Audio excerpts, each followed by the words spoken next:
that this is such a group effort to put these women into space for the first time? I should say, you know, of all the interviews and press that I saw Gayle King do prior to this launch, one of my favorites was Mae Jemison, the first black woman into space.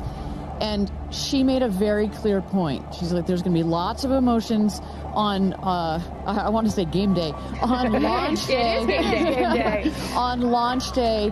But there you can see she's got tears in her eyes already.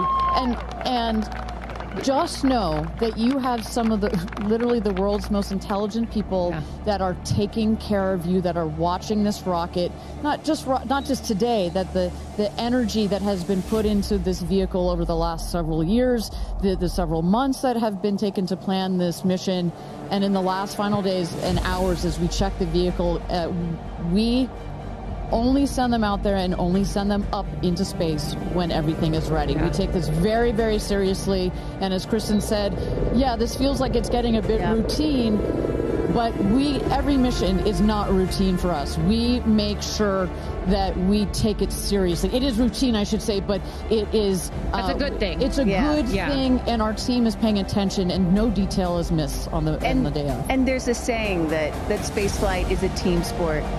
And, you know, it's not, there's so much focus on the astronauts, but it really is a team sport. And I think we really got a sense for that yesterday going into mission control. For those of you just joining us, Carissa, Kristen, Ariane here, Tabitha with the friends and family, and then we see the astronauts here. They have loaded up from the astronaut training center. They're in the Rivians, going at quite a speed, I will say, on the road to space. Which what a is shot. Look at that really sunrise. beautiful. I was just going to say, Beautiful. which is such a beautiful shot there, the aerial view from our helicopters. But, you know, there's been conversation leading up to this, and I loved, Kristen, you had pointed out when you get asked, like, well, why do this?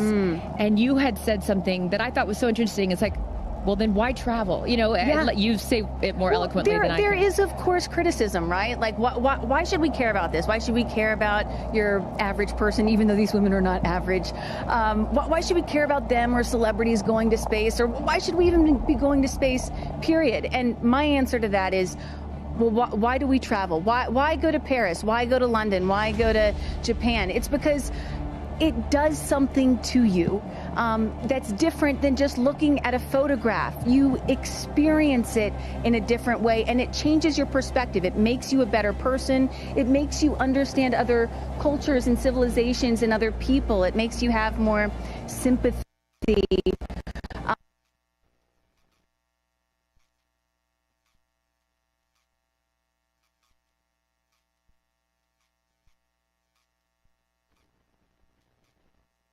Come here. So Ariane, walk our audience through sort of what happens next as they are approaching.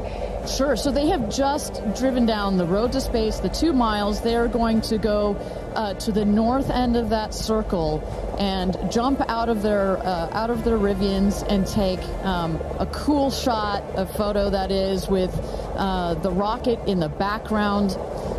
Again, all of this is very tightly choreographed, and we want to make sure that they do this quickly so that they can get back in the Rivians, go back around the circle to the base of the tower. At that point, we're going to get them into the elevator that will take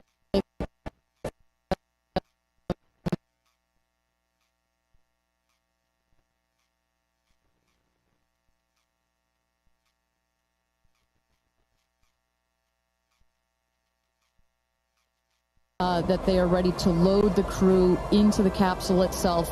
You know, this is safety is paramount at Blue Origin, so we want the minimum number of people out there next to the rocket for the least amount of time.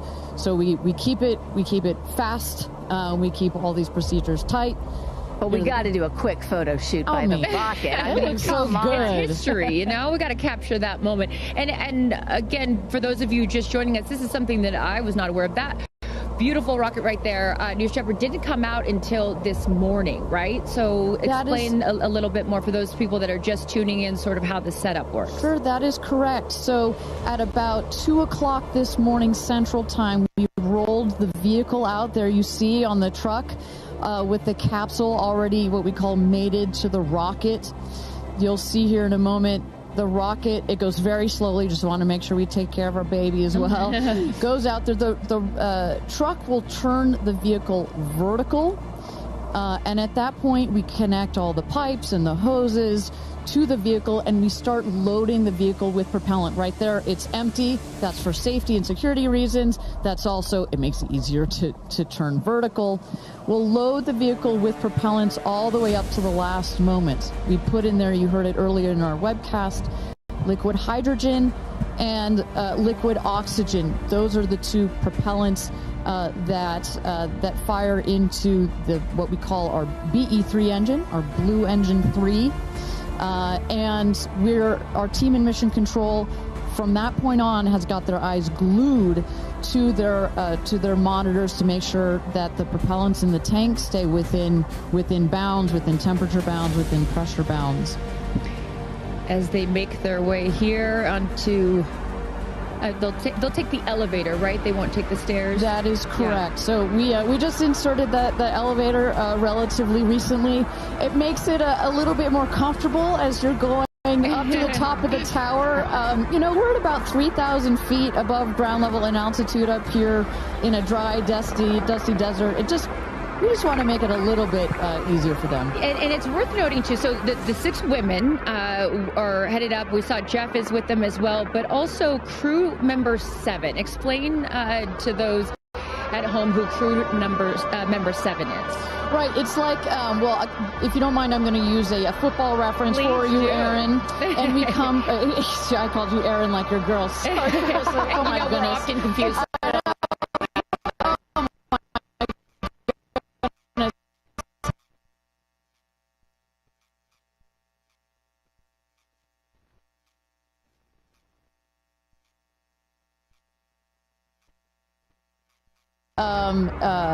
The crew member 7 that has been training them, we saw Sarah Knights as the second driver in addition to Jeff Bezos. And then, a little confusing, we've got a second crew member 7 who is going to be on Capcom, or capsule communicator. Today, her name is Laura Stiles.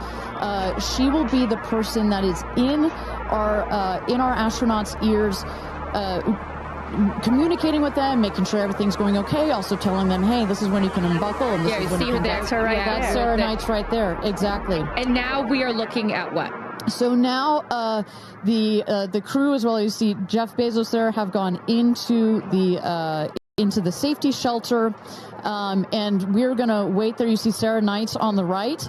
She's going to just communicate with the Blue Origin team that is at the other tower just next to the rocket to make sure that everything is set and sorted for them to do their final load. This happens very shortly here. We clock it at about T-minus 35 minutes, but we'll only do it when we're ready. And in case some of you are wondering what a safety room is or why it's there, it's, again, what Ariane was talking about. You want to keep these astronauts as safe as possible for as long as possible. Of course, they'll be safe when they actually get in the rocket, but just in case anything were to go wrong, we had the chance to go inside this room a few days ago, and it is, is it a bomb-proof room? Do you want to say that? I mean, it is. It is. Yeah, and you feel it when you're in there. You're like, oh gosh, now this it feels real. Yeah.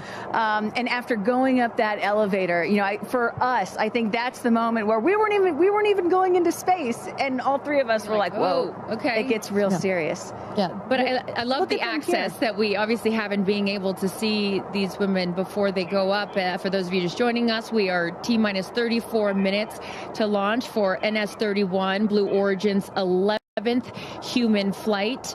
As you can see there, a little live look in as them saying some words before they take off. Yeah. So I know that we had started to expand upon it and then took a shot of the astronaut. So what will they feel? Sort of walk us through the physical part of what they'll experience, Ariane, once they are in the capsule. So once they're in the capsule and they're ready for takeoff, first they'll hear the engine when it ignites. It sounds like a pop. Everybody, listening will also hear that. It sounds like a pop, and the engine roars. We hold the rocket down for about 7 seconds. Make sure it's all ramped up. And during that period, that can actually be one of the most, frankly, nerve-wracking times, because if you're in the capsule, you start to see the glow of the flame And here they come. Here we go. Loading into the capsule. And the significance here of the bell, and I should note before I have you explain that, each crew names themselves. They have named themselves the 6 taking up space, as each one is ringing a bell. And the significance of that is what, Ariane? This is one of our traditions. All astronauts throughout history in various programs have had their traditions.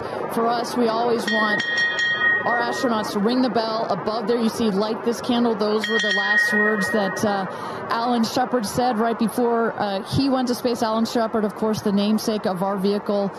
He was the first American into suborbital space. And we just like to let the stars know that we've got some people heading their way. Absolutely. As they load in, I will... In my world, we call it an audible here. Just if we have any sound from mission control or anything, I'd love to take a peek at what's going on in there and just give the folks at home some idea of what's happening there. There we go.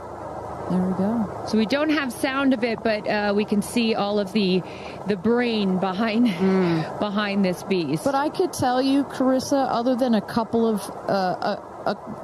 of discussion points on the radio, honestly, it's about this quiet when you're in there. Really?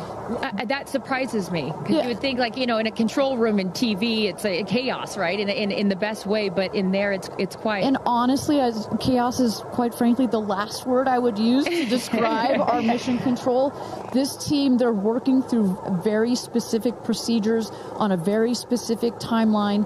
They've done their own rehearsals over and over again. We also want to keep the communication line open if anything, if anybody's got to call it out. But it is a very well choreographed.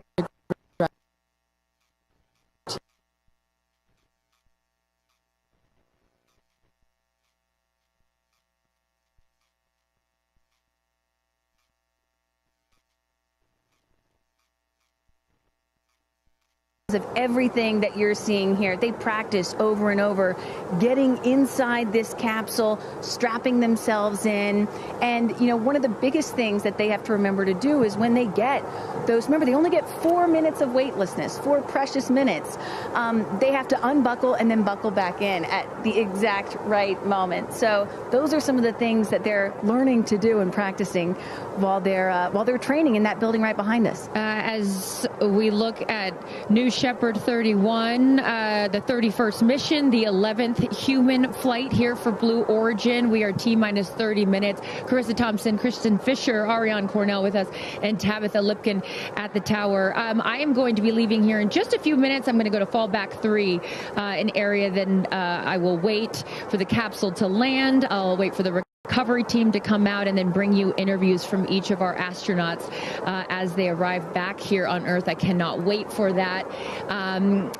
Again, we've seen them load now into the capsule, and I just would love, some more play-by-play, Ariane, of sort of what now this process looks like, as it's all new to me. And for any of you that are also joining us for your first launch, welcome. And now we'll let the experts tell us what's going on. So you saw them loading. You saw them loading into the capsule.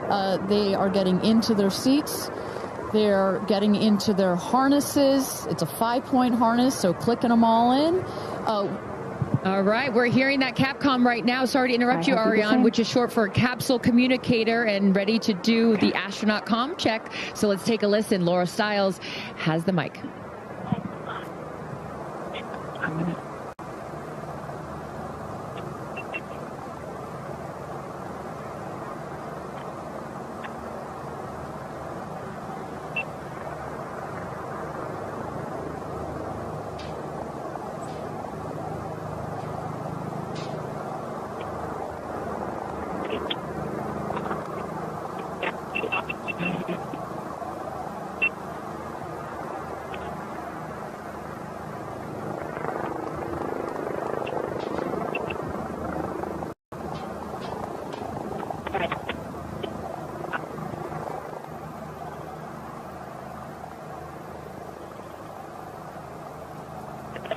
Gayle looks great.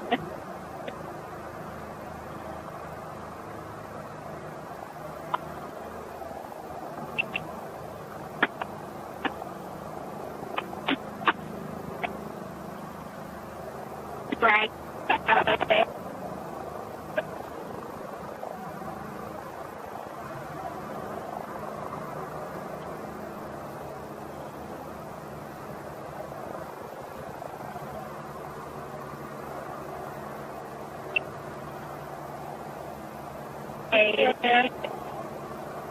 That's fine. That's all. Right.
Welcome back, everybody. We are at T-minus 26 minutes and 50 seconds to go until NS-31. New Blue Origin's 31st mission for our new Shepard rocket, our 11th human flight. I'm Ariane Cornell here with Kristen Fisher at the desk. Carissa Thompson has left to get into place for her viewing spot for the launch. We are waiting on Capcom, or the capsule communicator, to run the comms check with our astronauts. But Kristen, we were just talking a second ago about, you know, what's going on here. You see our crew member 7, Sarah Knights, who's coming out of the capsule there. She has helped load our crew into the capsule, has done just a double check, making sure those seatbelts are nice and tight, as well as made sure that the earpieces and everything are set for our astronauts. I should note, just as we give kind of a beautiful, we got this beautiful aerial shots this morning of the rocket. We have these sunshades you see on the at the top of the capsule, that kind of white square. We've got one there in the foreground, and coming around you'll see another one on the back. Those windows are so large that it can kind of act like a greenhouse in there, and especially down here in the West Texas desert, it can get a bit toasty in there. So we've got some nice sunshade for their comfort. And I love that we can see some of the crewmates inside the capsule as they're getting strapped in. I think you could see Lauren Sanchez right to the left of the hatch right there from that camera shot. So pretty cool that you can see them this close to lifting off. You know, Ariane, I have to say, I might break in. You got profound experience. Jeff Bezos here. Yep. I'm so excited for you. I don't want to get off. I want to go with you. And when you get back, I can't wait to hear how it's changed you. I love all of you. See you soon. Godspeed. Gradatum ferociter. And there you heard it. Some words of support from Jeff Bezos, founder of Blue Origin, also astronaut himself from our first launch.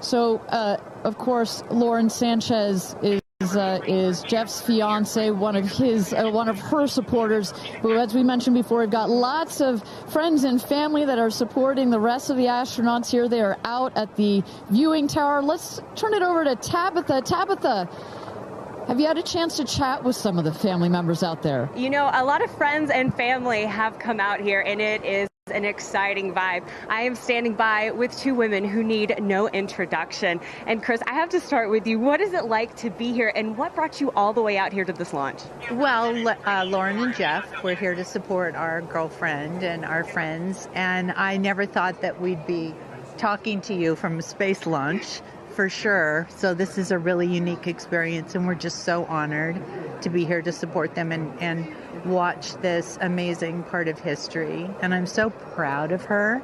And I just feel like all of the female astronauts that are going to go up today. It's such a big day in history, and it's so empowering, especially my daughter is 7, and just to see something like this. And I mean, somebody said their grandfather was here that's 92, then they didn't even have transportation back then the way that we do now, and now they're going to space. It's pretty amazing. That's Aisha's grandfather, 92, came all the way here. That's where the story, I was like, I heard this story, and you know, he had no airplanes, nothing back in his day. Now he's seeing his granddaughter go into space. That's a beautiful thing. Really incredible. And how does it feel also to be able to share this with multi-generations within your family? It's really something. It's just Kim keeps writing us because she was supposed to be here with us, and she's studying for law school, so she had a big test that she had to take.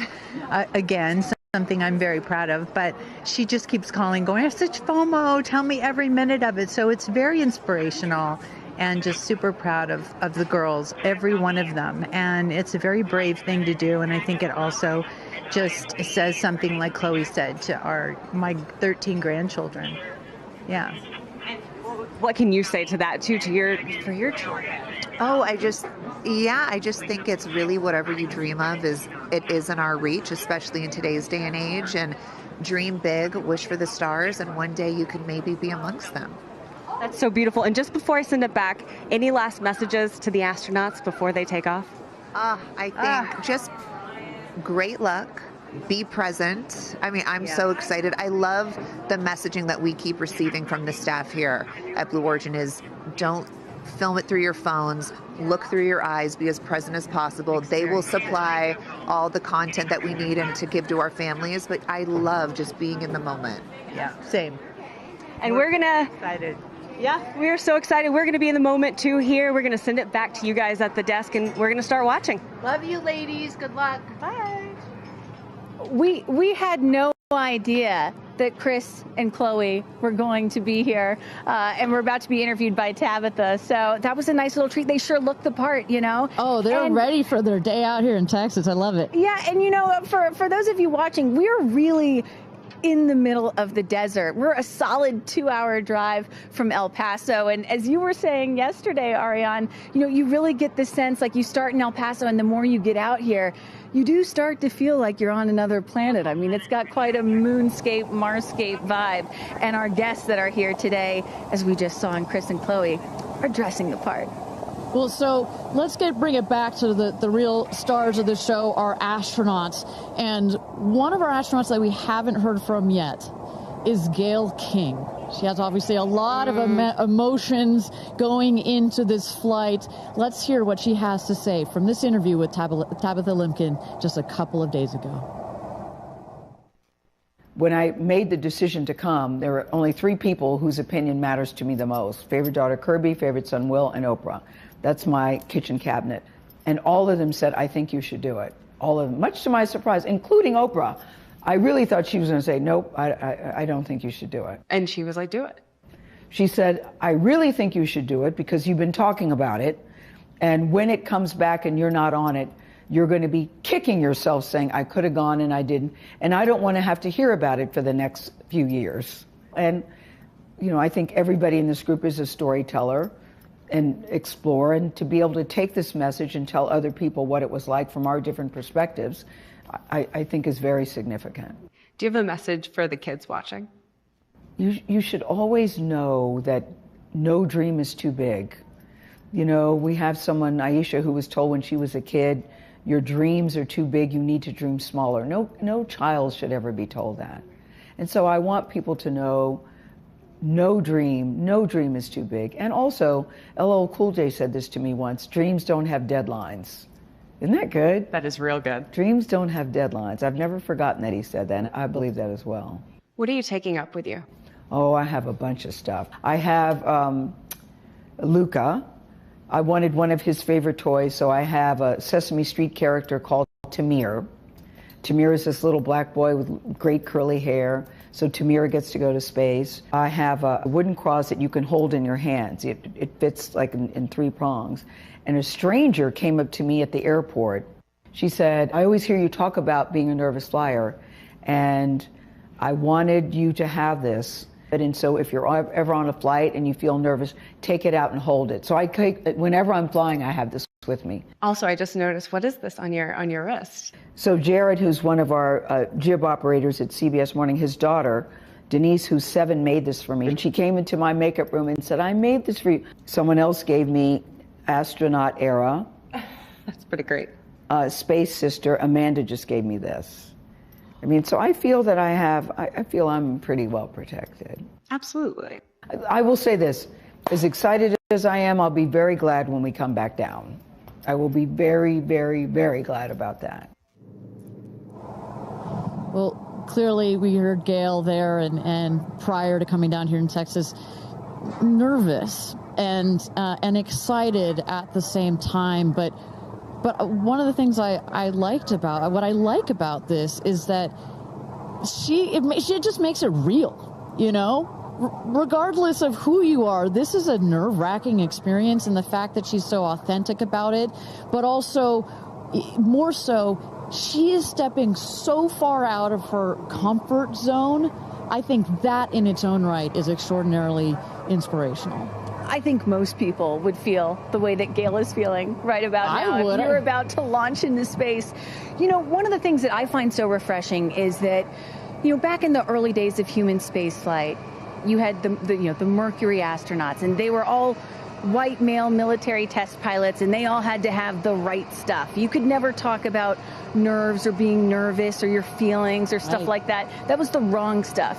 But now, in 2025, it is the right stuff to be like Gayle King and talk about those concerns and fears and excitement that you have before launching into space like that. And that really shows you just how much the human spaceflight experience has changed over the last half century or so. And that really is what today is all about. I know there are some people watching this or who have heard about this who are thinking, why should I care about people going into space, you know? Katy Perry, a famous pop star, why should I care about that? And the reason is, it's missions like this that really begin the process of opening up space to everyone, for all of humanity. That's what today is about. And I think we have to, it's not just about today. Today is very, very important, but I think also one of the reasons that I love working at Blue Origin is we think in very long time scales. Right? I honestly feel like I'm working at a company that will be here in at least 100 years. And that's how we think about spaceflight. Oh my gosh, look at that cute little kid. She is ready to go to space too. Aww. I absolutely adore that. But we need to be here precisely for kids like that. You cannot, I am a firm believer that you cannot be it if you can't see it. And that's what this flight is for. It's about inspiring women. Oh, look, talk about inspirational women. Several female astronauts in that group right there. How many astronauts do we have there? I see 4 or 5? At least 4 or 5 and counting. It's a tight group that's only going to get bigger of those female astronauts there. You see Kelly Girardi and Cyan Proctor. I see Emily Calandrelli, Sarisha Bandla. I mean, just an incredible group of women that have gone to space already. And, you know, after today, in just 15 minutes, we are going to be adding 6 more to that group. It's getting close, Ariane. It is getting close. So with that, thank you again, everybody, for joining us for NS-31, our 11th mission, human spaceflight mission to space here. We are at T-minus 14 minutes and 30 seconds. Just to give you a little bit of a preview of what is to come, at about T-minus 10 minutes, we are going to have the go, no-go poll. We're going to throw it back to mission control audio. And basically what that is we go through each of the important subsystems, and our flight director, shout out to Michelle Christensen, our flight director, our first female flight director at Blue Origin. She is going to lead that poll, and we're going to go to each one of the groups and say, are you ready to go for this flight? Is your subsystem ready to go for this flight or not? and they will go around the room, and with the final go, no go, it will be game time here in West Texas for this launch. Look at that. Now, this child is a little younger than you were when your parents went to space. A little bit older. Oh, excuse me, a little older, pardon me. Yeah, because I was just 15 months old when my mom flew in space. And, you know, I think about what it must have been like for her to be a first-time mom and training for her first space flight all in 1 year. And she was a part of NASA's original first 6 women astronauts alongside Sally Ride. Of course, it took them, those first 6 female NASA astronauts, 2.5 years for all of them to fly into space. Now, today, Blue Origin is going to send 6 women into space in a single day. I mean, that's pretty cool right there. Incredible perspective. Also that, was your mom like just 6 months? You were just 6 months old when she started training? She was assigned to her first space flight when she was 8 months pregnant with me. Can you imagine? God, I have a 6-month-old. I can barely fly down to West Texas from Seattle. She gave birth to me on a Friday and was back in the astronaut office on Monday. I don't recommend doing that. As a mom of 2 myself, you're a mom of 2, I probably wouldn't do that. But respect. She did, you know? Respect, that's huge. But I've asked her, I'm like, why did you do that? You know? And she said, because I felt I had to prove something. I felt that I had to, pave a trail for women to come. And so as I'm sitting here today, I'm thinking a lot about what she did, the sacrifices she made to make what's happening today. Again, it's not normal. Human spaceflight will never be normal or routine, but this is the beginning of making this kind of travel. We got 4 moms on board, a grandmother, making these types of people going into space very routine. Now, talking a little bit about that, getting back a little bit into the flight profile and what they're going to feel as part of this now routine flight. So the 6 astronauts are currently in the capsule right now, all strapped in, ready to go. Their audio is working. We are waiting for the T-10 here for the go no go poll. At T-0, you guys are going to, all of us will hear the pop. That's the ignition of the BE-3 engine. It holds down the rocket for about 5, 6, 7 seconds. Inside the capsule, they'll start to see the glow of the flame, and then they will lift off. They will take off. They are in a somewhat reclined seat, and they'll start to feel the G-forces on their body. And so kind of like sitting in a car that's accelerating, it pushes you back against the seat. That's the same here, except they're going up. They will accelerate to they'll have 3 Gs. So here on Earth, we're at 1 G. When you accelerate to 3 Gs, so like if you're 100 pounds, it feels like you are then 300 pounds. But Kristen, crazy. It's crazy. But in that reclined position, it's dispersed across your body. Bad. It's not as bad. It kind of feels like a weighted blanket. Oh. And then it nice eases and cozy. up. It's nice and cozy as it gets nice and dark. I'll take a weighted blanket right about now. But they're not. Don't worry, it's going to get nice and dark, but there's no sleeping on this. They are going to have the most incredible view out of those windows. The capsule will separate from the booster. That's when they're going to feel weightlessness. They'll get the about 4 minutes to unbuckle, enjoy the weightlessness, enjoy the insane views out of those windows. They'll buckle back in, come back through the atmosphere. That's actually when they're going to have the peak G-forces. They peak at about 5 Gs. Which is kind of counterintuitive. You wouldn't think that you would feel the max G-forces on the descent, but that's when you do. But that's when you do, and it's kind of like, because you're coming back through the atmosphere, right? It's thin up there. You come back through the atmosphere. It's thick. It's kind of like diving into a pool. It kind of goes spoosh against you at 5 Gs, but then it eases back up, and we deploy the parachutes, and they come floating down at about 10 to 15 miles per hour for a nice soft landing here in the desert. At the last second, there's an air cushion that comes out. Go. Booster. Here's go, no go, Paul. Go. Ground. Go. Inco. Go. Safety. Go. Capcom. Go. Engineering. Go. This is the flight director. New Shepard is go for launch. Booster, commence terminal count. Protocol flight. Yeah, baby. Go for launch. My favorite words. It's getting real. T-minus 8 minutes and 51 seconds. Until our 11th human space flight, the first all-female crew flight to space. All 6 of our astronauts are loaded in the capsule, waiting for just 8 minutes and 30 seconds to go here. Now, Kristen, we just kind of walked through the flight profile, what it's going to feel like for our astronauts. Oh, we got Carissa up on the tower to chat with more friends and family. Carissa, who you got out there? I don't need to introduce the incredible woman. I don't need to introduce the incredible woman next to me, who is a ray of sunshine. Oprah, you are wearing yellow because Gayle's call sign is sunshine. Yes, right. And all of us, the whole family is wearing yellow today. And I, you know, we've been friends. It'll be 50 years next year. We've been friends since we were 21 and 22. And I have never been more proud of my friend than today. Never been more proud, because this is bigger than just going to space. I mean, I think for her, who anytime we're on a flight, she's in anybody's lap if there's the slightest bit of turbulence, has like real anxiety flying. And this is overcoming a wall of fear, a barrier. It's I think it's going to be cathartic in so many ways for her. She told us that she was surprised that you told her to do it. Why did you want her to do this? Because I think life is about continuing to grow into the best of yourself and the fullest expression of yourself. And I think that this is one of the most fullest expressions you can possibly have. And I know that I felt deeply that she would regret it.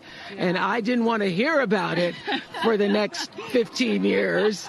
I wish I had gone, you know. Yeah. And I said, there's only one time that all the women are going up for the first time. Right. You know, there will be other trips, but there's only one first time. Incredible. So to be a pioneer is great. What was the last conversation you had with her? I said, peace be still. Hold the God's unchanging hand. He's got you back. That's it.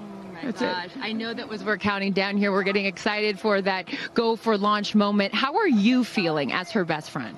I feel so calm. I don't think I've ever been more calm, because I think it's already done. Once she said yes, once she committed to yes, and Lord, did we all hear, should I do it? Should I do it? Since Thanksgiving, we've been talking about it. And so once she finally said yes, I was like, okay, we're going. It's a go. You know what I have loved is her vulnerability, because she's the voice of a lot of us that would be afraid, and she's okay to talk about being afraid. Why has that been so important to show that part? I think, you know, for every woman who's on this flight, it's about fulfilling something within themselves. For Gayle, it's about overcoming this great fear and also stepping into the moment of excitement. And I think, you know, it goes beyond this moment of just going up in space. I think this will be an everlasting experience. I was just thinking this morning, you know, Gayle has been there for me for hundreds of events. I can't even remember them, you know. But you will never forget this day. None of us will ever forget this day. Well, thank you for being here, for her, for us. I mean, this is just, it's a historic day, and it's only fitting that you are here front and center as a ray of sunshine that you are, Miss Oprah. Thank you so much. Thank you so much. No time. You're next, you know. I'll send it back to you, Ariane. Thanks, Carissa. Wow, to see Oprah down here. No, I'm not besties with Oprah, not yet anyway, but if Oprah told me to do anything, I would do it. I don't think Gayle had a choice after Oprah said, girl, you got to do this. She had to do it. Ariane, we are under T-minus 5 minutes until these ladies hopefully launch into space. And, you know, you were just talking about what these women are going to feel when they launch. But let me tell y'all watching what we may hear, because we have one of the most famous singers on the planet on board, and there is a chance that we will get to hear the audio inside and hear what these soon-to-be astronauts are saying and possibly singing while they're weightless. So I can't wait for that moment. I'm also hoping she comes down to Earth and does like either a Fireworks Part 2 or E.T. Part 2. I think that's going to be, and I think, but let's stick on this point for 1 second, Kristen. I think one of the incredible parts about this crew is their ability to tell the story coming out of this in their own unique way. The way Gayle can go on TV and talk about it. Amanda can go and continue to advocate for women more broadly about it, the way Katy can sing about it, etc., the way Carrie Ann can produce films about it. That is what is so special about this crew in particular. And that is what's so special about this new era of spaceflight. This is not NASA. This is not governments. It's not the U.S., China, or Russia.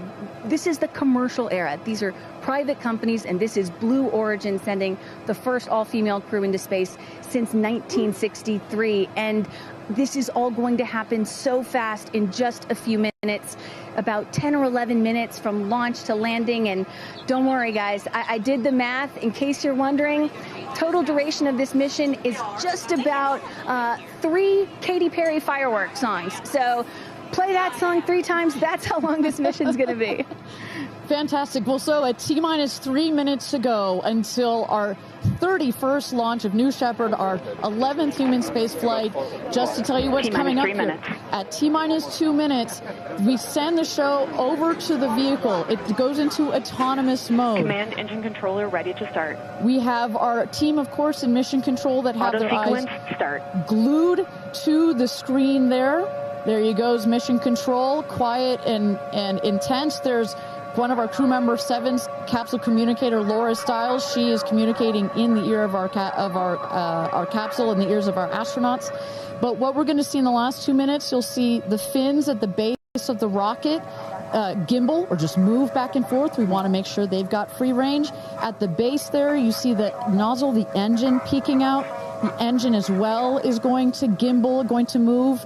Both in conjunction together, those two Pressing propellant tanks to flight pressures. Those two systems guide the rocket. And when you are out there at this moment, this rocket feels like it is alive. It feels like it is a living, breathing, capsule access bridge thing, right? And there's the gantry pulling back from the rocket. T-minus 2 minutes and counting.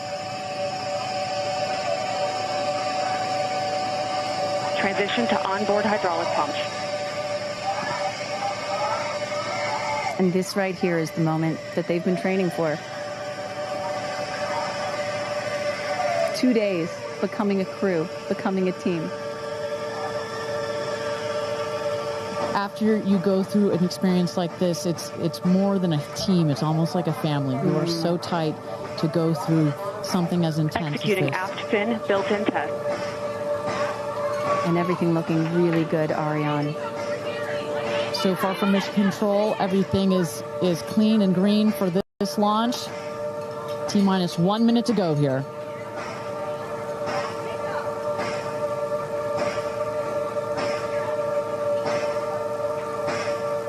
Engine thrust vector control built-in test in work. Vehicle is now on internal power.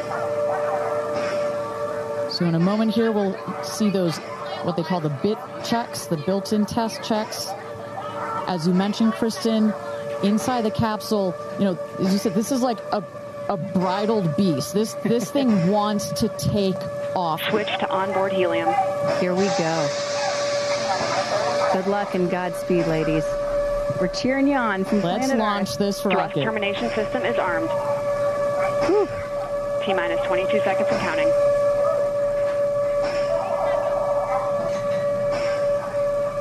Guidance internal. T-minus 10, 9, 8, 7, 6, 5, 4, command engine start, 2, 1, ignition.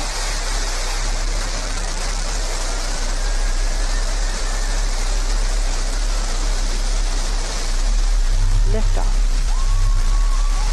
New Shepard has cleared the tower.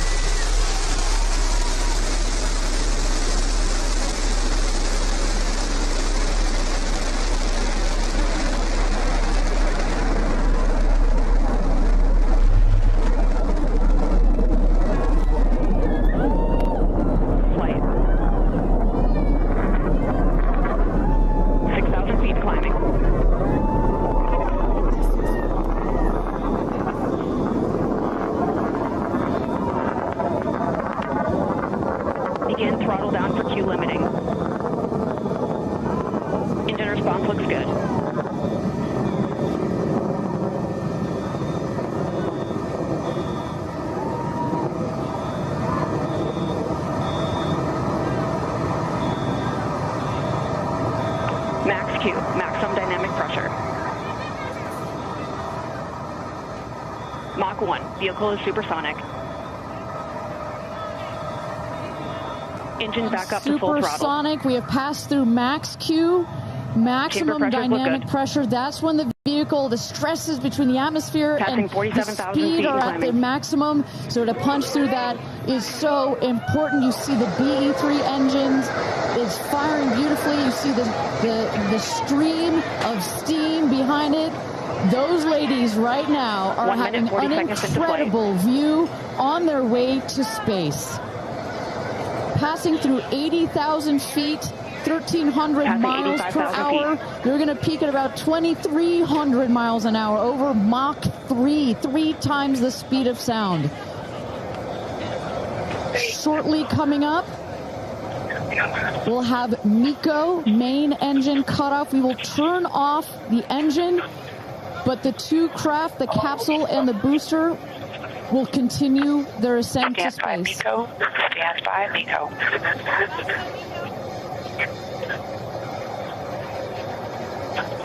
And there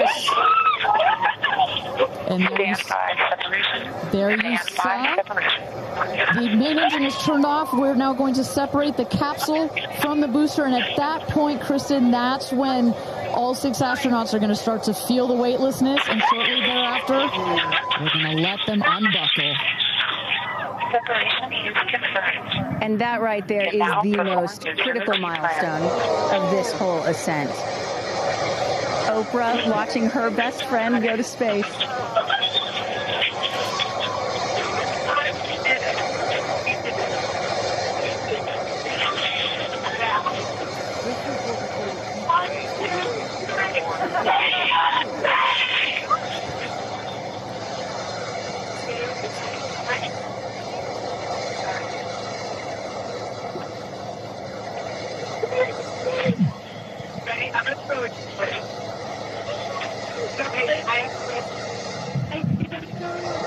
And the two craft is separated.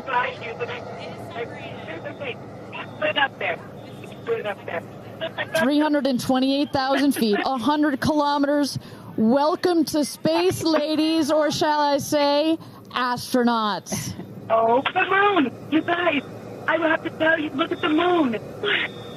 Oh, my God! Oh, my God! Oh, my goddess! That's our pink moon. I love you, Shepard!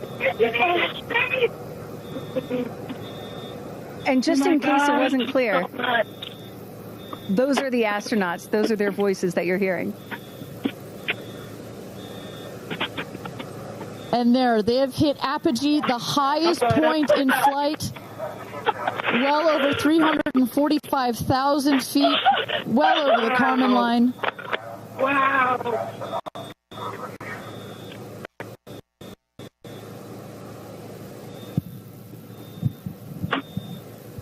And at this moment, the astronauts have unstrapped from their seats. They are floating. They are weightless. They are experiencing zero G for the very first time in their lives. And Katy Perry did say that she was going to sing in space. I'm waiting for it. Waiting for it. 1 minute warning. 1 minute warning.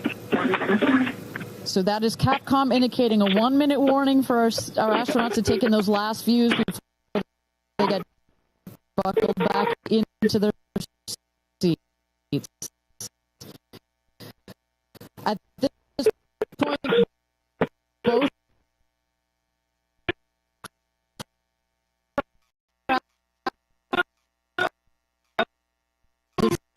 descending already.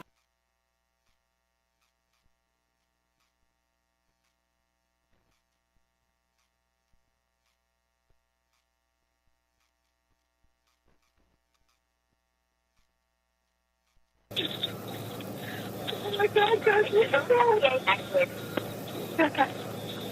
wow, it's so peaceful up here.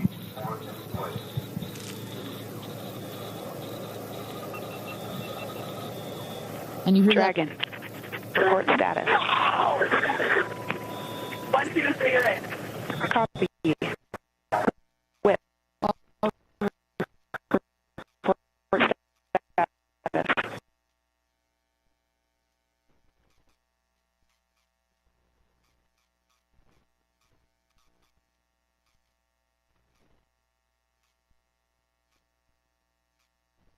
the rocket will beat the capsule to its landing spot just 2 miles north of where it's taken off from. At the top of the rocket, you see a couple of fins that have popped out. Those are to stabilize the rocket as it comes into land. Shortly thereafter, you will see the drag brakes that deploy that will cut the speed of the rocket in half. And then in the last moments, and there it is. We can see it from the stage. There comes the rocket down. It's going to relight its engine. We're going to also see a sonic boom. We're going to hear that shortly here. And remember, this is something that had never been done before until just a few years ago. Truly the stuff of science fiction that you're about to watch in just seconds. Drag there we go. Engine relight.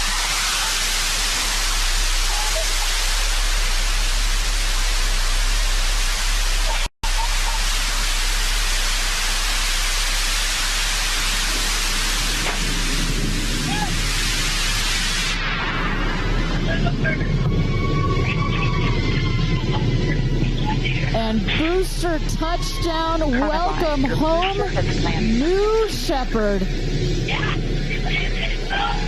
Picture perfect landing right there. Picture perfect landing. Right on target. You see that dust kind of creates this dramatic cloud that reveals the beautiful rocket that has just taken these ladies up to space and back. And I love the echo across the mountains. Is that what I was hearing there? That's what nice you were hearing. You heard the sonic boom, then you heard the engine relight, and all of that reverberates in this big, beautiful valley in West Texas. Stand by drogues. Stand by drogues. All right, shortly here we're waiting to see the drogue parachutes deploy from the crew capsule. Those are like the guide parachutes. There go the drogue parachutes. Just free falling right there until those drogues came out. And then next will be the main parachutes that get pulled out. Hear that screaming inside the capsule? And all three parachutes reaping, and they will slowly inflate, slowing the capsule to a nice, smooth 10, 15 miles an hour. They are cruising back home. 3 good parachutes.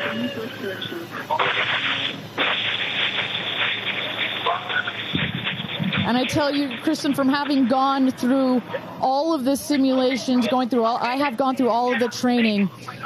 They put you in the capsule that simulates all of this, including the sounds. And when you hear the motors of the parachutes pop out, that is the best moment in flight. Because I know Blue Origin does everything they can to make this as safe as possible, and y'all have an impeccable safety record, but it still has to feel really good when you know that you're coming back to Earth with those parachutes fully deployed.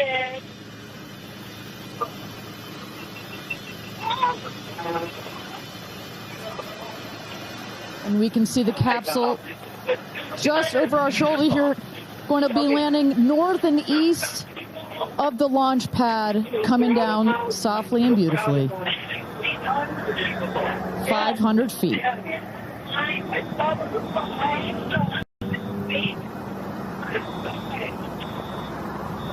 And you will see a puff of smoke when it touches down. A puff of dust. That's normal. A puff of dust, last milliseconds.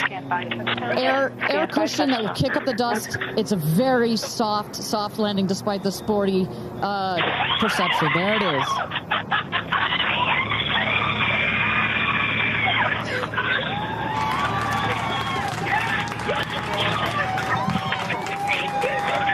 Touchdown. Congratulations and welcome back to Earth. Do status check. Double shot. Kristen, just some incredible images there. The capsule. Copy. Welcome back. Feather. Nice. Let's wait for just a moment here. Make sure they're doing health checks in. Beautiful. Dragon.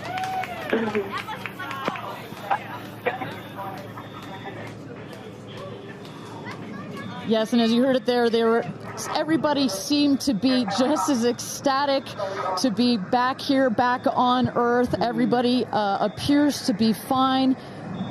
Beautiful shot there of the capsule down in the desert. As we were just saying, it looks like a tough landing, right, but it is an air cushion in the last milliseconds that just makes it even softer. I will also note the parachutes landed very close to the capsule. That's just an indication that there's not very much wind out here today. A beautiful day for a launch and landing. A beautiful day to add 6 more names to the roster of astronauts that have been over the Kármán line into space.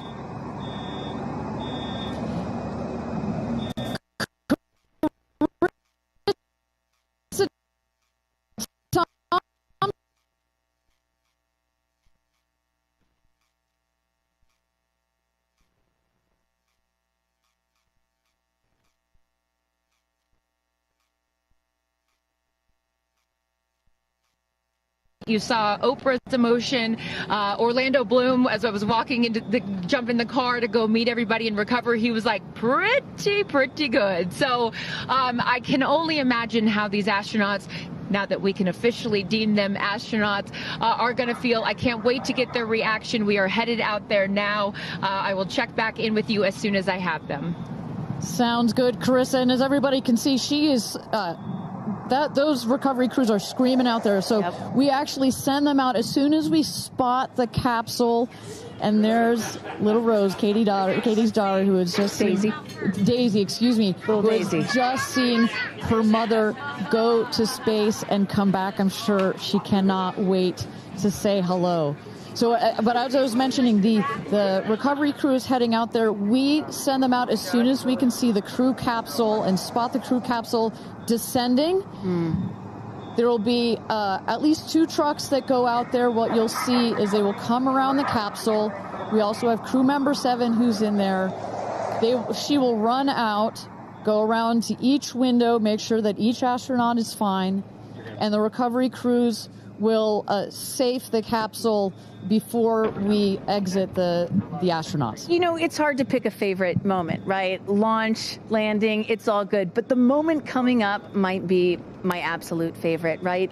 It's the moment the recovery team gets out there, then all the friends and family, and we get to see the astronauts emerge from the capsule, and we get to hear what they thought from the last, 10 minutes or so that they were up in space. And I think one of my favorite things that I've ever seen in covering space, certainly with Blue Origin, was that moment for William Shatner, Captain Kirk, as he emerged from the capsule. And this is exactly why you want to send people that are not just professional astronauts into space. What he said was so moving that day. 100% agree.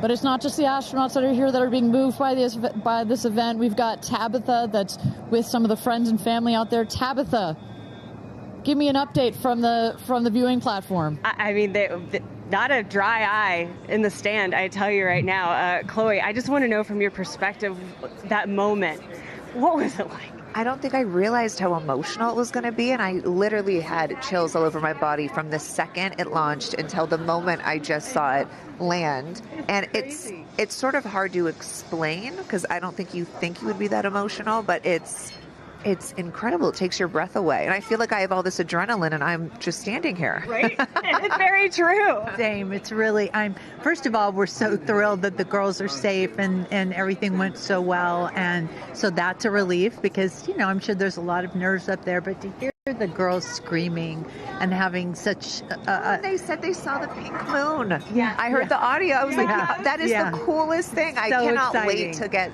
the footage from inside and to hear. see that. I want to hear every little emotion that they had, and we can't wait to see the footage from inside. What are the chances? The pink moon, the rocket launch. It's so exciting. It's a great day. It's been a pretty phenomenal day. Great morning. So when are you guys going up is the real question. Oh my gosh, I don't know. But this made it a little more enticing, I will say. But I don't know. But I've learned to never say never. Right. That's right. So you can go on behalf of the rest of us, but I think we all drag you off of the tarmac before about, I like you being an observer. Okay. Yeah. Yeah. Well, we love being able to share this experience with you, and thank you for sharing how you feel out here with our audience. So it's been really, really incredible. So yeah, the motion high becomes so exciting and energizing.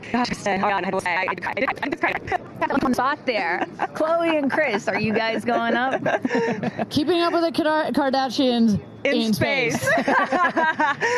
We're waiting for it. That's the all next all lady launch. Well, thank you so much, Tabitha, for that. And you could see that, you can hear that, you can hear from Tabitha. Even she is emotional and has tears in her eyes.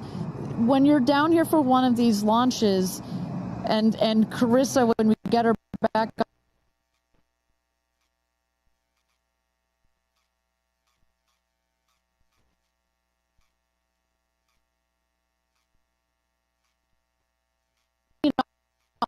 all 31 of our launches, it gets me every time. Well, anytime somebody says, I don't get it, what's so exciting about space? Come to a launch. Come see a launch in person, and then you'll change your mind. And, I'm just, as we await the moment where these astronauts emerge from the capsule, I'm reminded of what William Shatner said. He said, "What you have given me is the most profound experience I can imagine. I hope I never recover from this." And I love that. I hope I never recover from what I just experienced. And one of the neat things about this is these women were not in space for several days where they had time to get acclimated to it. They only got 4 precious minutes of weightlessness. And so that high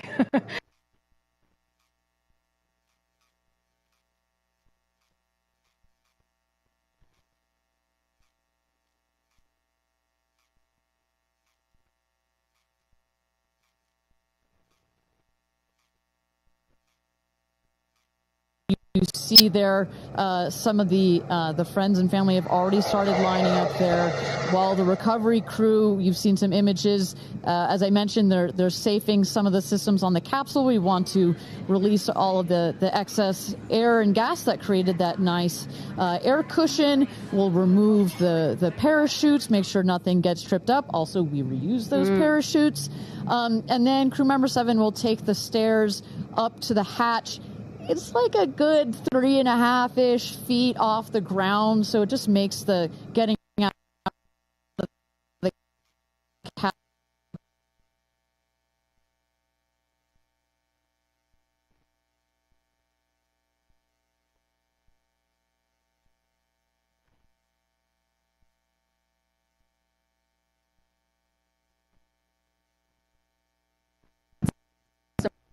emerge from a spacecraft after a long duration flight on stretchers or, glorified. They need some assistance because they've been exposed to zero G for so long.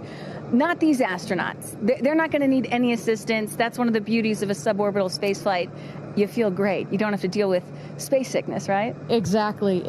And that's, to that point, this flight, because you're basically going straight up and then over the Kármán line and straight back down.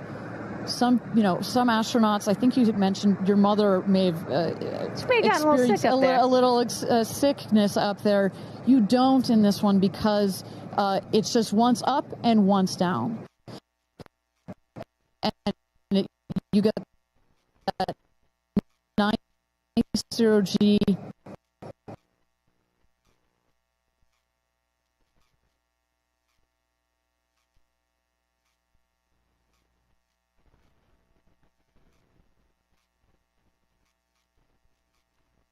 feelings are also, as a mother, our kids are close in age. What does that feel when you have young children?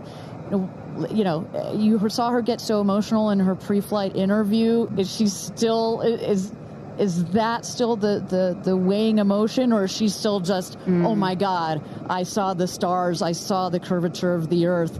What's going to come out of her mouth?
dive canyon.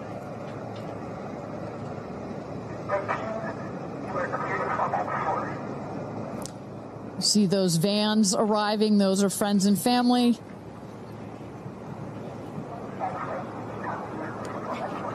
And that's Carrie Ann looking out the window, in the window to the right there. Lauren Sanchez on the left. And you really get a sense for just how big these windows are. I mean, when you're inside this capsule, it's almost as though you're getting a full 360 panoramic view. One of the cool features of this capsule, the largest windows of any spacecraft. So over a third of the surface area of this craft is windows. And that's on purpose.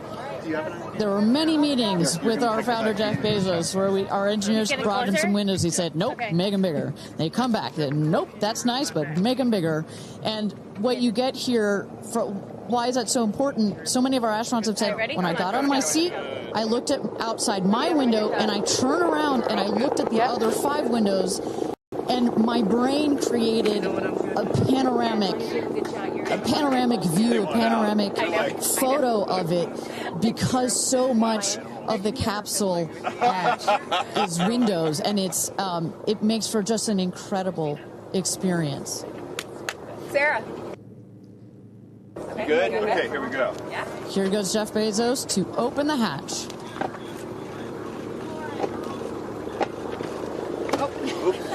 She didn't really close it again. Come on out, guys. Yeah, of course.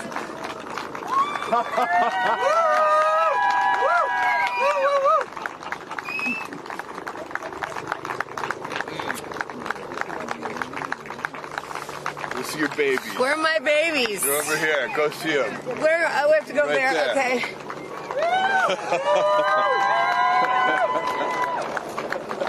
Katy! Woo!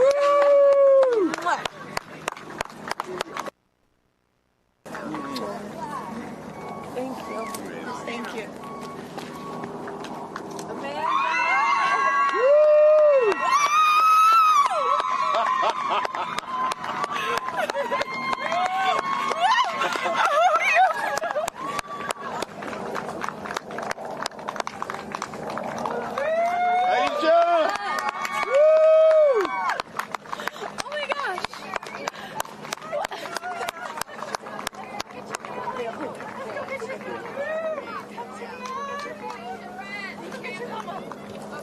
Gayle! I just have to have a moment with the ground. Let me just appreciate the ground for just a second. Thank you, Jesus. Oh my God. That was amazing. Yeah. It was amazing. I'm so proud. So proud of you. Me too. Oh, there we go.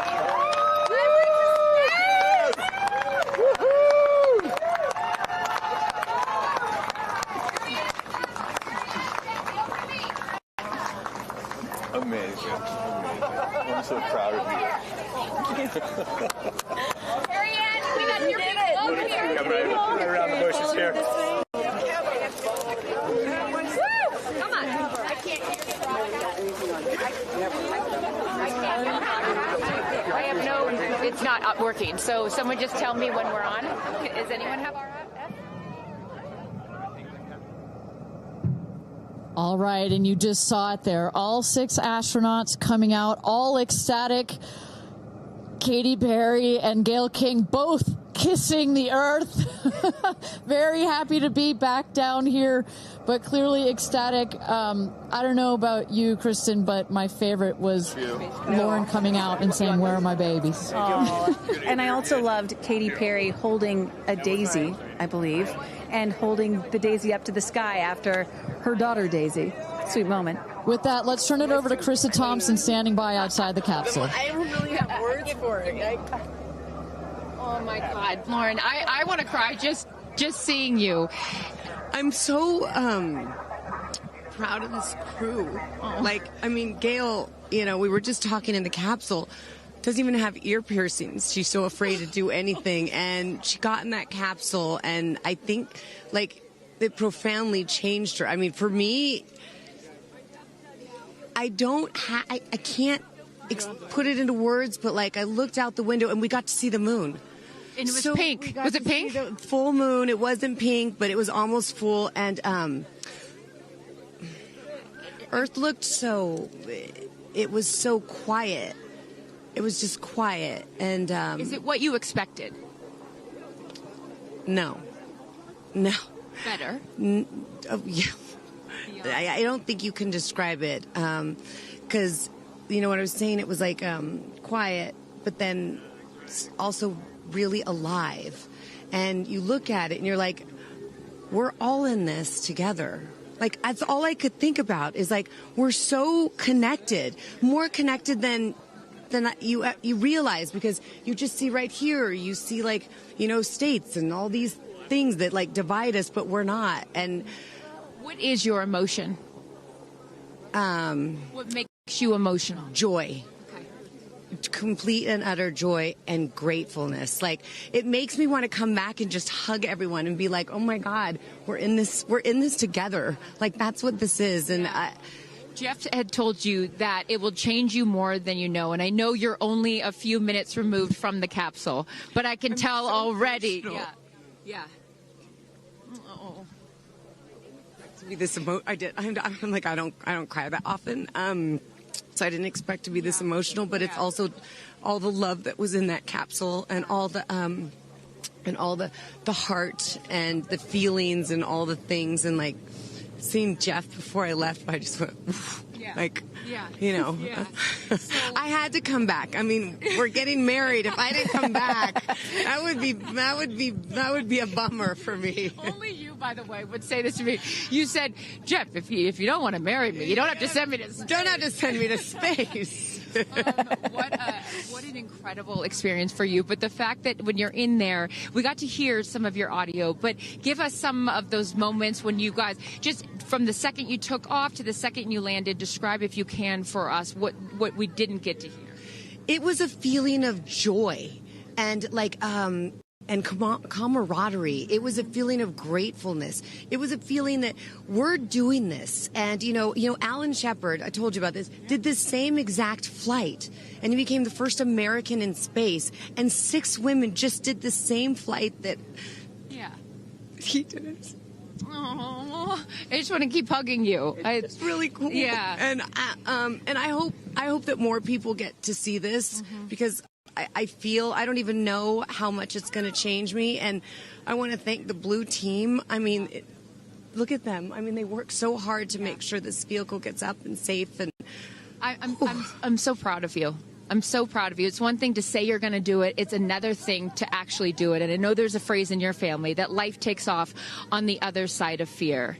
And here you are, just having landed back on Earth. And now you are officially, Lauren Sanchez, already adding to your extensive resume, you are an astronaut. Congratulations. Thank you. I'm very excited. I'm excited to share it with the world, and I'm so grateful to everyone here. I love you. Go be with your family. But to process and download what just happened to me. Well, get on in here, Amanda. Someone that can now articulate exactly how Lauren is feeling.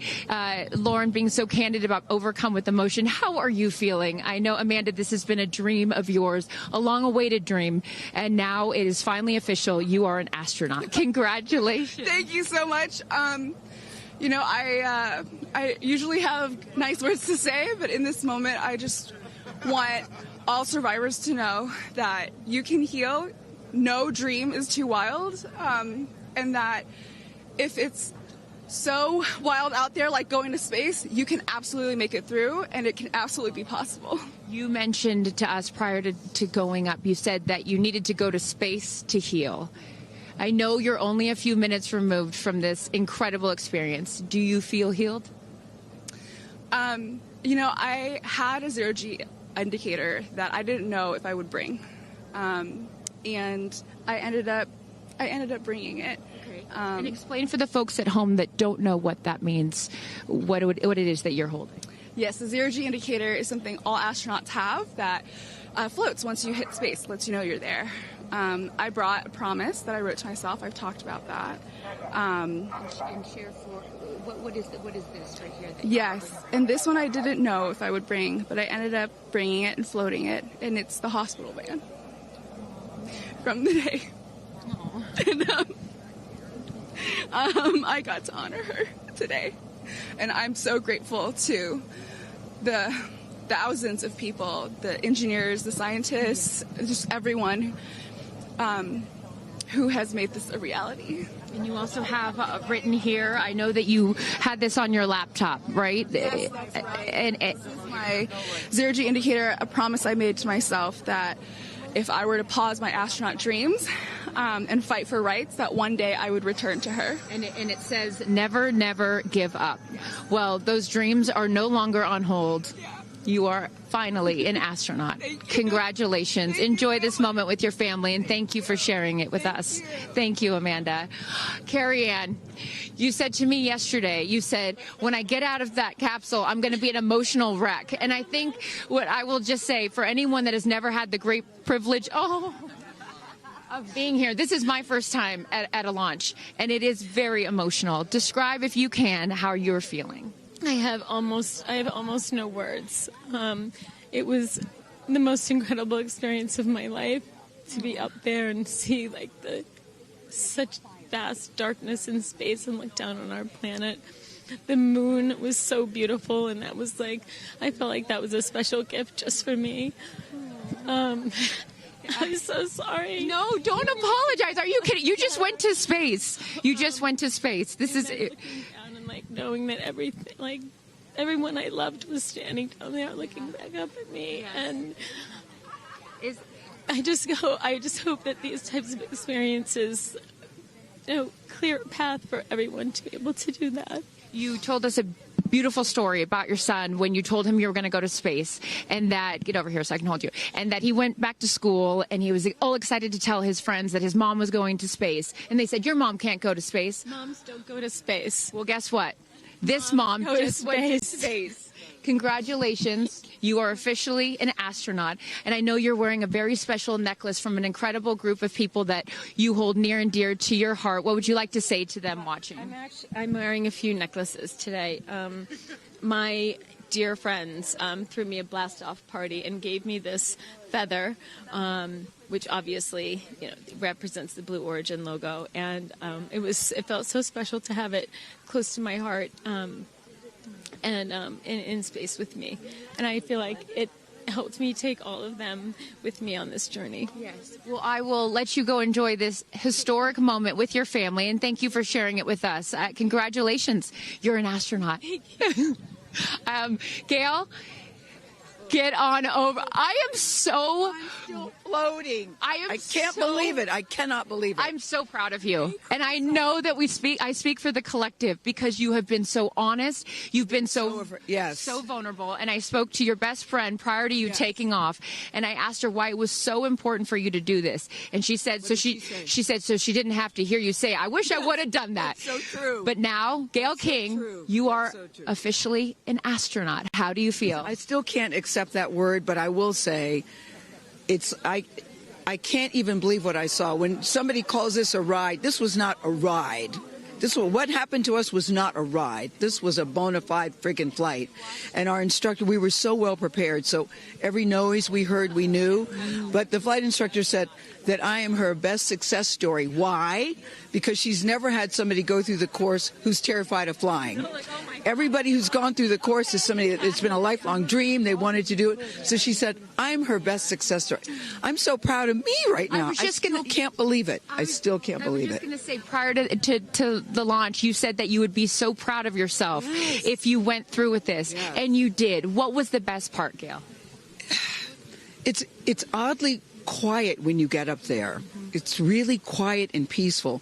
And you look down at the planet and you think, that's where we came from? And to me, it's such a reminder about how we need to do better, be better. Do better, be better human beings.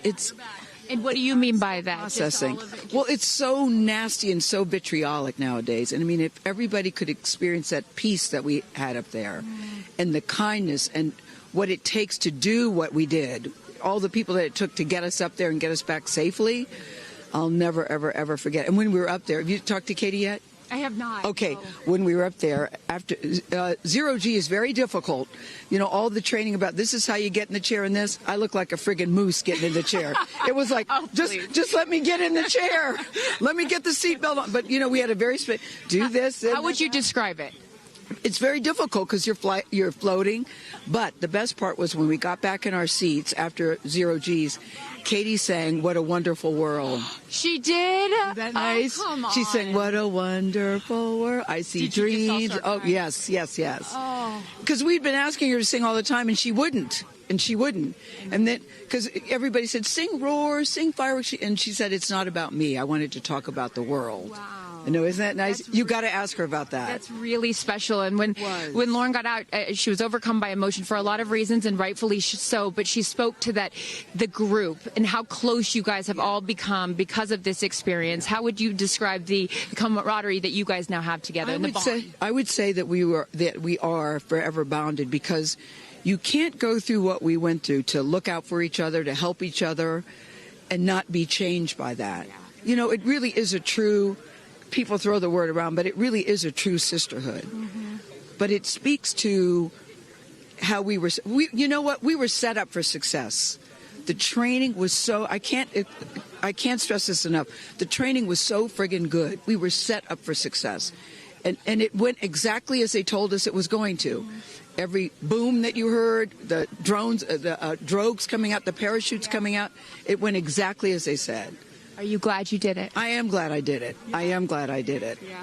I am very glad. I have no regrets about doing it. What would you say to people watching right now that are scared, that are fearful of anything? What would you say to them? Well, I just said I'm stepping way out of my comfort zone, because this is so not like me. I said up there, I might now get my ears pierced. I've always been afraid. Which is great. I love that you've never had your ears pierced. No, even Hootie at the training center. You don't have your ears pierced? I go, because it hurts. Oh, my gosh. But I mean, for people that are afraid, Eleanor Roosevelt once said, courage is doing something that scares you, but you do it anyway.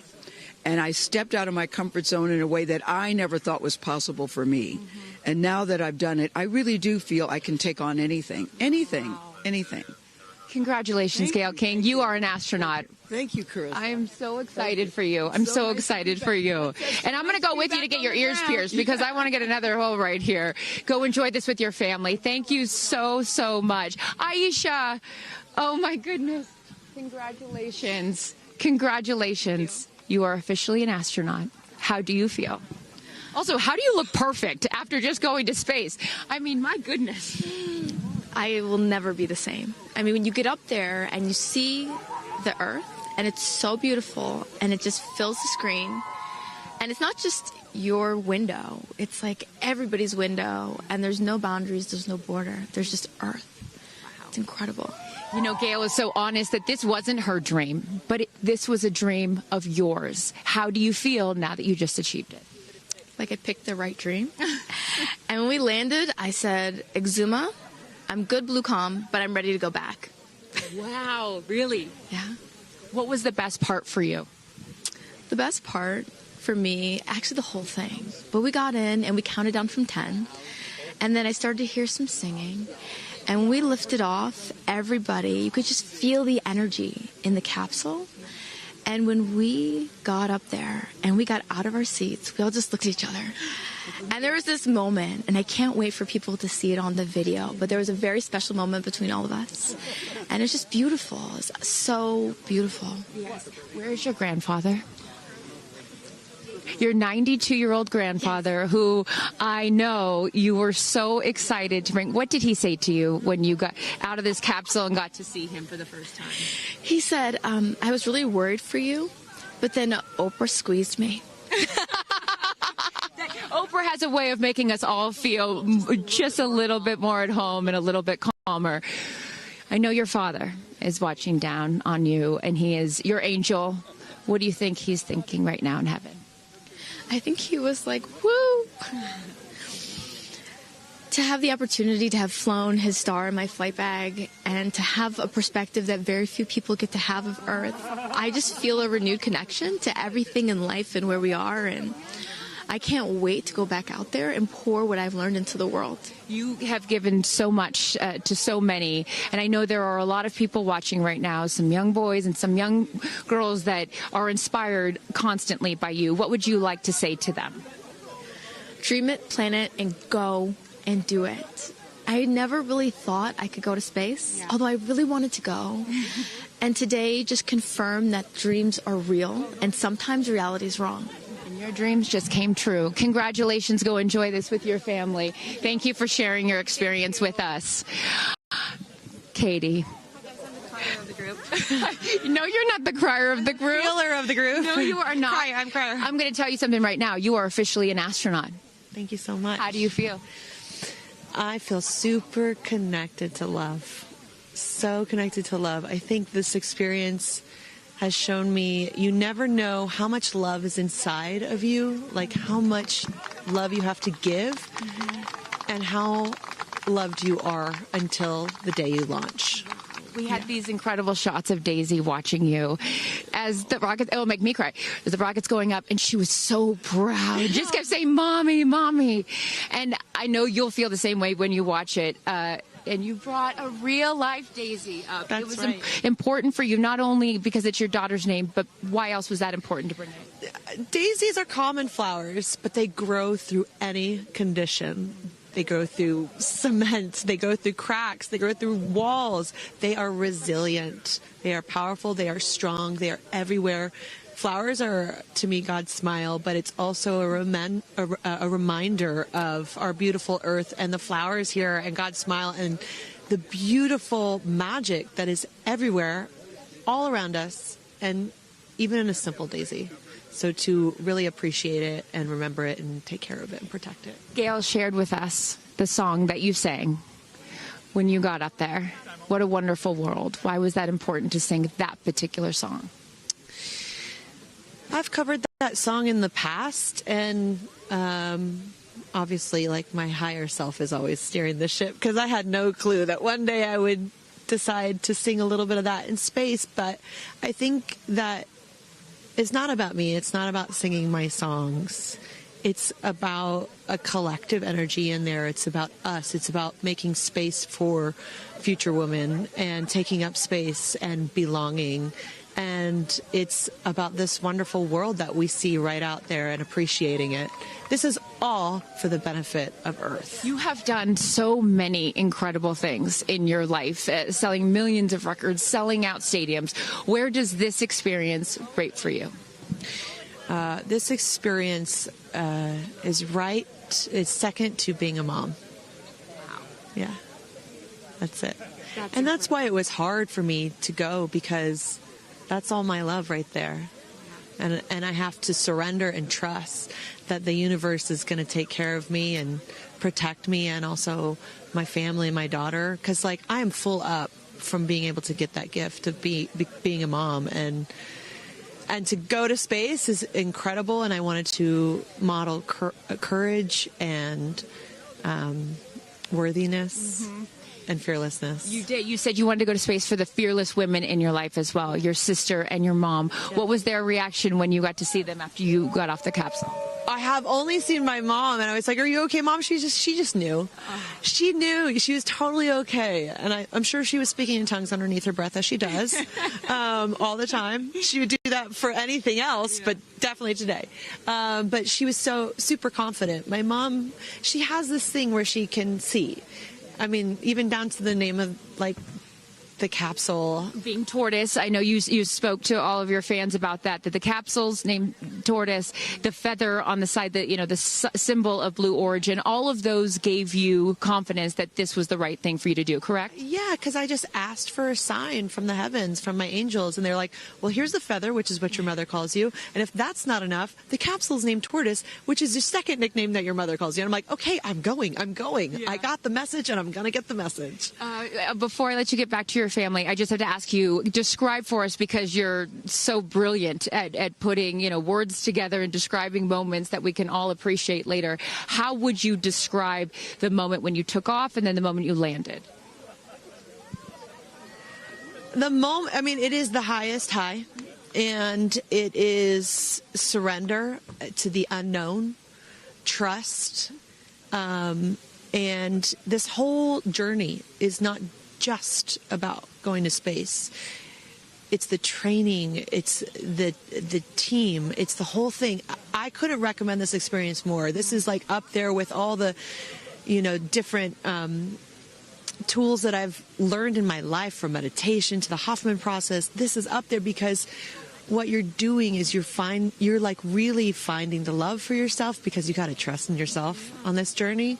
And then you're feeling the love when you come down, for sure. And you're feeling that strength. So I feel really connected to that strong, divine feminine right now. By the way, you're such a badass. I love that the month of April, you're like, I'm going to space and I'm launching my tour. It's really incredible. Now I know I'm asking this question for your fans. Will you write a song about this experience? Oh, for sure. 100%. And not only that, I got to reveal my set list for the tour on a butterfly. How apropos. Incredible. Just flying in space. I don't know if anyone's ever in space. I don't know if anyone's ever done that before, so I'll just... Well, there's a lot of things that you have done first. You are now officially an astronaut, and let me just tell you, on behalf of everyone here at Blue Origin, our webcast, and everyone, all of these individuals that put this incredible thing on, congratulations. Thank you so much. Thank you for sharing your experience. It's a 10 out of 10. That's my review. 10 out of 10. You definitely go for it. 10 out of 10. Thank you, Katy. Congratulations. All right, you guys, so many fun moments that we'll continue to see as we get the footage. But I'm going to send it back to you and let these incredible astronauts enjoy their time with their friends and family. Thank you so much, Carissa. Wow. Kristen, I mean, 6 inspirational women in their own right. Eloquent. I could not be that eloquent coming down from space. You heard Katy Perry saying 10 out of 10, but number 2 experience only to being a mother.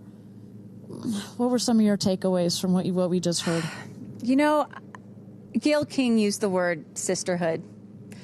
I'm feeling the sisterhood today. First all-female crew to space since 1963, and that was a solo mission, Valentina Tereshkova. And I'm with an all-female broadcast team here at Launch Site 1 in Blue Origin. Ariane, it has been a complete honor to work alongside you. It has been such an honor to watch all of the things that these women and their loved ones have said about what this experience means to them, because I am a firm believer that if you don't understand why people come out here to watch a space flight, it's just because you haven't seen a launch yet and you haven't been a part of this experience. And I truly believe what we witnessed here today is something that will continue to open up spaceflight and this experience for all of humanity and our little ones at home. 100%. I said it earlier. You can't be it if you can't see it. And to see these 6 women go up and the roles that they have played before, but I can't wait to see the roles that they play afterwards in their way of telling this story for the world to hear, to experience, to see.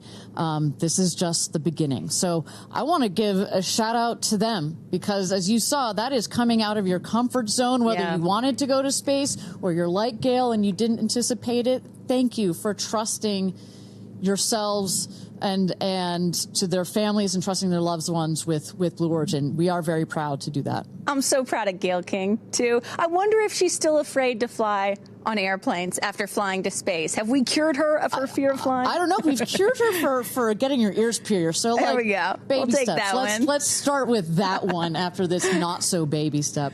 Aw. Look at that beautiful shot. And now the party starts, right? Can we pop some champagne and celebrate a little bit later? Let's do it. It's only 9:20 a.m. It's not too early. 5 o'clock somewhere, baby. All right. What an incredible day. Just for all of us, for our astronauts, for our Blue Origin team. It was an honor to fly you to space. And if you would like to follow in the pioneering footsteps of these astronauts and purchase a seat to space, visit BlueOrigin.com and click Fly to Space. Your own journey to visit the Kármán line is much closer than you think. If you'd also like to purchase a mission patch to commemorate today's launch, head to Blue Origin shop for patches and much, much more. For Kristen, Carissa, and Tabitha, I'm Ariane Cornell. Thank you so much for joining us. And until our next launch, Gradatum Ferociter.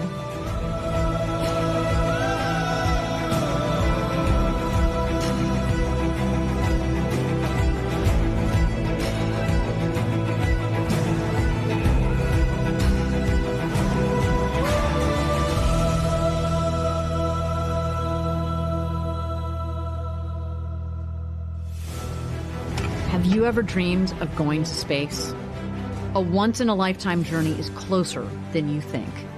To book your flight, visit BlueOrigin.com and click Fly to Space. Tell us as much as you can about yourself. Once we receive your inquiry, our team will reach out to guide you through your journey. It's your time to join the new generation of astronauts.